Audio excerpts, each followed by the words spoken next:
मी deputy collector झालो, त्यानंतर मी collector झालो, त्यानंतर कमिशनर झालो आणि 16 मध्ये सेवानिवृत्त झालो मी IAS ऑफिसर सेक्रेटरीच्या रँकमध्ये. त्यानंतर सुद्धा मला राज्य माहिती आयोगावरती राज्य माहिती आयुक्त म्हणून काम करायला संधी 5 वर्षे मिळाली. ती मिनिस्टरची रँक होती आणि त्यामध्ये मला स्वेरिंग इन करून मला चार्ज घ्यावा लागला होता. असो, मी 43 वर्ष नोकरी केली आणि मी खूप काही म्हणजे समाजाचं मला अवलोकन करायला मिळालं. कारण की मीच एक ट्रायबल कम्युनिटीमधून आंध कम्युनिटीमधून मी इतक्या मोठ्या स्तरावरती प्रशासकीय सेवेमध्ये योगदान देऊ शकलो. परंतु यानंतर आता काय करायचं तर 65व्या 66व्या वर्षी मी शेतीमध्ये घुसलो.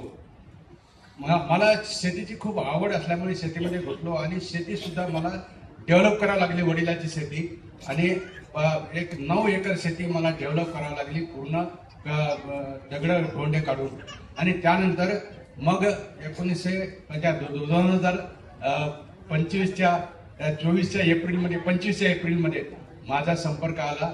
आमचे अशोक जाधव, त्यानंतर डोके सर, त्यानंतर मेंढके सर, या लोकांशी संपर्क आला आणि माझ्या शेतावरती ते आले आणि ते मला इंट्रोड्यूस करायला लागले की हे प्रॉडक्ट घ्या, ते करा. आणि मी आपला पारंपरिक ऑर्गॅनिकचं मला खूप आवड असल्यामुळे आणि मी ट्रायबल डेव्हलपमेंट कमिशनर स्टेटचा राहिला असल्यामुळे मला ह्या सगळ्या ऍक्टिव्हिटी माहीत होत्या. तर त्यानंतर मी दुर्लक्षित करत गेलो. हे पुन्हा येऊन चिपकायला लागले. त्यानंतर मग काहीतरी आहे यामध्ये असं पाहायची इच्छा झाली आणि ते पाहिलं. तर नंतर मग जूनमध्ये मी जवळजवळ 1.25 लाखाचे प्रॉडक्ट घेतले ऑर्गॅनिक ॲग्रोचे. फक्त ॲग्रोमध्ये मला हीच कल्पना होती की हे फक्त ॲग्रोवरती काम करतात. त्यानंतर मग हळूहळू लाईफस्टाईलचं पण माहीत व्हायला लागलं. नंतर बाकीचे प्रॉडक्ट माहीत व्हायला लागले. नंतर ते वाचायला लागलो. मी डिजिटलमध्ये माझा अनुभव असल्यामुळे मी सगळं पाहायला लागलो. नंतर मग या लोकांची मैत्री झाली. नंतर मी जेव्हा कमिशनर राहिलो, स्टेट इन्फॉर्मेशन कमिशनर राहिलो, तर हे लोक चपा पण लागायला लागले. नंतर मग मी जवळ घ्यायला लागलो. मग मी ऑन पार त्याच्यासोबत राहायला लागले. आता मी यांना सर म्हणतो. हा सन्मान जो आहे ना, मी नॅशनल इंटरनॅशनल लेवलला फिरलो गव्हर्नमेंटच्या मार्फत. कॅनडामध्ये गेलो, बाहेर गेलो.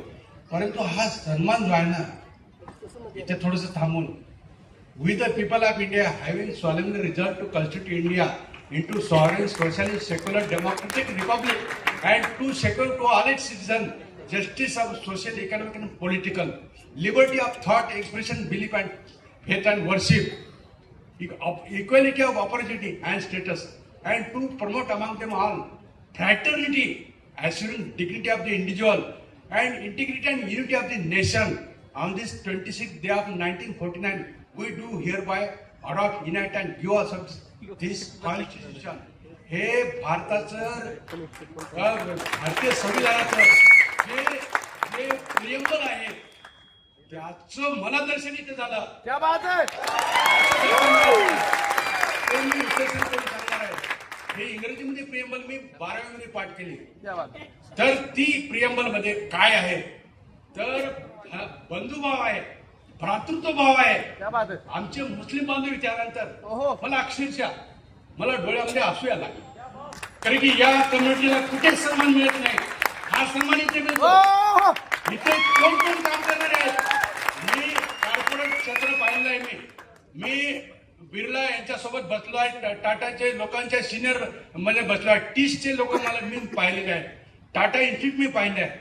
तर इथे कोण आहे. इथे माझ्याकडे सारखा आदिवासी आहे. इकडे निंबोळे सरासारखे कालच माझ्याकडे येऊन गेले. दगड फोडणारे वडर आहेत.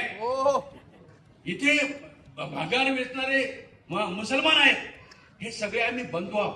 हे आम्ही सगळे भ्रातृत्व भावना इथे काम करतो. आणि सन्मान इथे सन्मान काय मिळतोय डिग्निटी ऑफ दी इंडिव्हिज्युअल म्हणजे वैयक्तिक सन्मान इथे मिळतो लोकांना. हा कुठेच मिळत नाही. हा गव्हर्नमेंटने सुद्धा मिळत नाही. गव्हर्नमेंटने चांगलं काम करणार असेल तर त्याला त्याच्यावरती विभागीय चौकशी लावली जाते. मी 4 वर्ष डिपार्टमेंट इन्क्वायरी ऑफिसर राहिलो 1998 पर्यंत. तर मी चांगल्या लोकांचा मी त्यांची मुक्तता केली. कारण की मी जस्टिस समजतो, म्हणजे न्याय समजते, बंधुत्व समजते, भ्रातृत्व समजते. आणि यामधून काय करायला आपण, तर आपण हे कॉर्पोरेट क्षेत्रामध्ये लोकांना आणलो. कॉर्पोरेट क्षेत्रामध्ये लोकांना आल्यानंतर त्यांचा सन्मान वाढला, त्यांची एक आत्मीयता वाढली, बंधुभाव वाढला. हे किती मोठं काम आहे हो. हे नॅशनल इंटिग्रिटी हीच आहे. हे इंडियन कॉन्स्टिट्यूशनचं तत्व आपण पूर्ण बाजू येते. आणि दुसरी नकारात्मक बाजू सुद्धा मला ऐकायचं, म्हणजे ऐकवली कोणी किंवा मी थोडंसं डोकावलं गुगलमध्ये, तर नकारात्मक सुद्धा म्हणजे ही कंपनी जी आहे हिची काळी बाजू काय आहे का ते पण पाहण्याचा योग आला. परंतु त्याला काही फाउंडिंग नाही, त्याला काही बेस मिळाला नाही असं पण लक्षात आलं. तेव्हा अनेक आपल्याकडे म्हणजे 1992 पासून आपल्याकडे कांड घडले. कोणते कांड? शरद मेहता कांड आणि अनेक बंगाली कंपन्या, त्याचं पण पाहिलं तर अनेक फ्रॉड झालेले आहेत. फ्रॉडुलंट कंपन्या भोवताल आहेत.